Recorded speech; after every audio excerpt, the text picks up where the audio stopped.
नमस्कार, मैं ममता शर्मा आप सभी के सामने उपस्थित हूँ आज एक दूसरी कविता के साथ। तो बच्चों, कैसे हैं आप?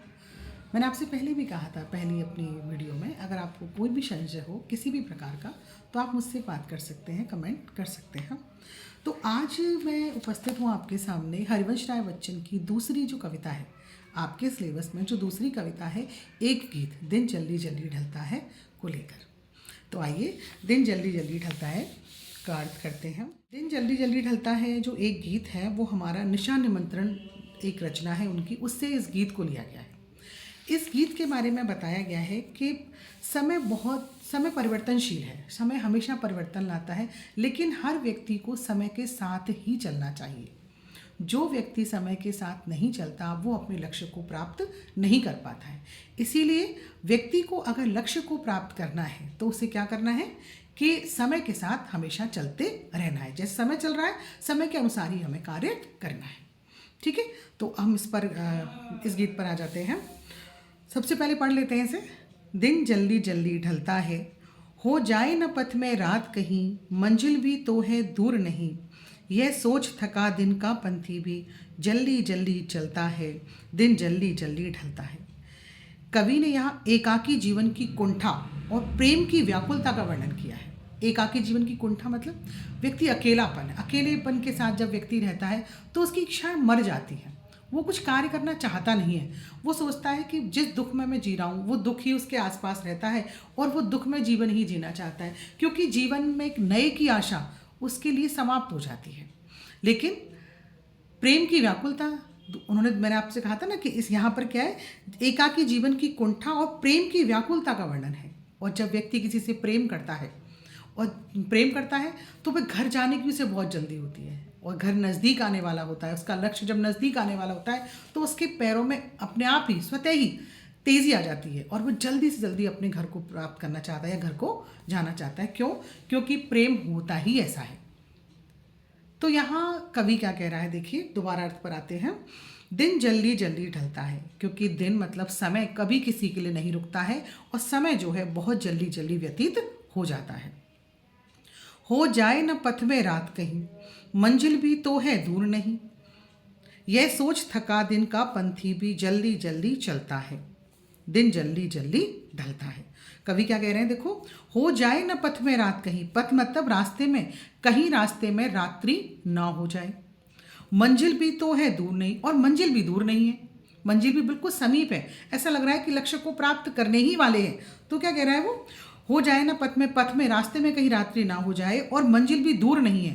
तब यह सब सोचकर, क्या सोचकर, कि रास्ते में रात्रि ना हो जाए, और दूसरा मंजिल मेरी दूर नहीं है, अगर मैं थोड़ा सा तेज और चलूंगा तो अपनी मंजिल को प्राप्त कर लूंगा। यह सोच थका दिन का पंथी भी, तो ये पूरे दिन का थका हुआ है ना, पंथी मतलब होता है यात्री, वो यात्री, यह सोच थका दिन का पंथी भी, जल्दी जल्दी चलता है, पूरे दिन का थका हारा हुआ है, लेकिन जब उसके मन में ये ख्याल आता है कि कहीं मुझे रास्ते में रात्रि ना हो जाए और पास में ही तो मंजिल है, मेरा घर पास में ही तो है, तो ये सोचकर उसके पैरों में अचानक तेजी आ जाती है और वह जल्दी जल्दी चलने लगता है, क्योंकि दिन जल्दी जल्दी ढलता है। क्योंकि जैसे ही संध्या हो जाती है, संध्या के बाद बहुत जल्दी रात्रि आ जाती है।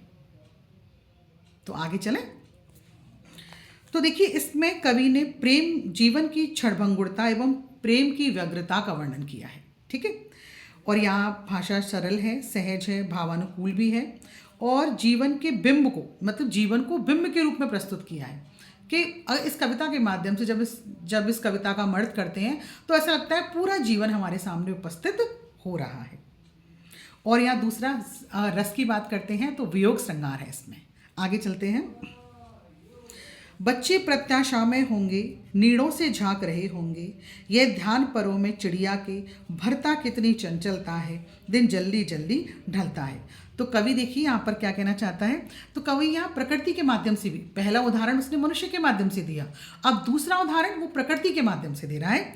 कवि क्या कह रहा है कि चिड़िया भी क्या कह रहा है, बच्चे प्रत्याशा में, प्रत्याशा मतलब प्राप्ति की आशा में होंगे, क्योंकि उनकी जो माँ है, जो चिड़िया है, वो उनके लिए भोजन लेने के लिए गई हुई है और वह रास्ते में अपने वो जिस घोंसले में बंद है उन घोंसलों से झांक झांक कर देख रहे हैं कि माँ कब आएगी, है ना। तो उसका कितना सुंदर वर्णन किया गया है। देखिए, बच्चे प्रत्याशा में होंगे, बच्चे प्राप्ति की आशा में होंगे, नीड़ों से झांक रहे होंगे। नीड़ मतलब होता है घोंसला, और वो घोंसलों से झांक रहे होंगे कि माँ आई या नहीं। यह ध्यान परों में चिड़िया के भरता कितनी चंचलता है। जैसे ही ये ध्यान चिड़िया को आता है, कौन सा ध्यान आता है चिड़िया को, कि बच्चे उसके भोजन प्राप्ति की आशा में होंगे और घोंसलों से झांक रहे होंगे कि माँ आई या नहीं। तो जैसे उसको ये ख्याल आता है, उस चिड़िया को जैसे ये ख्याल आता है, परों में यह ध्यान परों में चिड़िया के भरता कितनी चंचलता है। ये ध्यान आते ही उसके परों में अचानक तेजी आ जाती है, और चंचलता मतलब तेज गति से वह उड़ने लगती है। क्यों? क्योंकि दिन जल्दी जल्दी ढलता है, क्योंकि दिन जो है जल्दी समाप्त हो जाता है। आगे चलते हैं। मुझसे मिलने को कौन विकल, मैं हूँ किसके हित चंचल। यह प्रश्न शिथिल करता पद को भरता उर में विहलता है, दिन जल्दी जल्दी ढलता है। कवि क्या कह रहा है, देखिए, मुझसे मिलने को कौन विकल, कि मुझसे मिलने को तो कोई भी बेचैन नहीं है। विकल मतलब होता है बेचैन। मैं हूँ किसके हित चंचल, और चंचल मतलब होते क्रियाशील। मैं किसके लिए क्रियाशील हूँ, मतलब मैं किसके लिए जाऊँ घर। कवि क्या सोच रहा है कि मेरे मुझसे मिलने के लिए तो कोई बेचैनी नहीं है, क्योंकि ये जो गीत जब लिखा था उस समय जो कवि थे उनका एकाकी जीवन था, उनके जीवन में कोई भी नहीं था, तो जिसके कारण उन्हें घर जाने की जल्दी हो। इसलिए कवि क्या कह रहा है, मुझसे मिलने को कौन विकल, मुझसे मिलने को तो कोई भी बेचैन नहीं है। मैं हूँ किसके हित चंचल, और मैं किसके लिए क्रियाशील हूँ, मतलब मैं क्यों अपने घर, किसके लिए मैं घर अपने जल्दी जाऊँ। ये प्रश्न शिथिल करता पद को, जैसे ही ये प्रश्न कवि के हृदय में आता है, शिथिल करता पद को, शिथिल मतलब पद मतलब पैरों को, शिथिल मतलब होता है कमज़ोर या ढीला या रोक देता है। जैसे ये प्रश्न उसके हृदय में आता है तो उसके पैर जो चल रहे थे, वो गति से जो चल रहा था, वह गति एकदम धीमी हो जाती है, स्लो हो जाती है। क्यों? क्योंकि मन में प्रश्न आ जाता है कि घर में तो कोई है ही नहीं जो उसका इंतजार कर रहा होगा। भरता उर में विहलता है, विहलता मतलब बेचैनी, आतुरता। और जैसे ही ये प्रश्न मन में आता है और पैरों की गति जैसे ही रुक जाती है, तो कवि का हृदय एकदम व्याकुल हो उठता है कि मैं क्यों जाऊं, किस कारण जाऊं, क्योंकि मेरा तो कोई इंतज़ार कर ही नहीं रहा है। दिन जल्दी जल्दी ढलता है। लेकिन फिर भी किसी के जीवन में आशा हो या निराशा हो, कुछ भी हो, लेकिन समय अपनी निरंतरता के साथ हमेशा अपनी गति से चलता ही रहता है। इसीलिए हमें हमेशा समय का ध्यान रखना चाहिए और हर कार्य समय पर ही करना चाहिए, क्योंकि जो व्यक्ति समय के साथ नहीं चलता वह हमेशा पीछे रह जाता है। तो इस कविता में समय की निरंतरता के बारे में ही बताया गया है और कुछ नहीं है इसमें। अगर आपको फिर भी कोई चीज़ समझ में नहीं आए तो आप मुझसे पूछ सकते हैं। Thank you.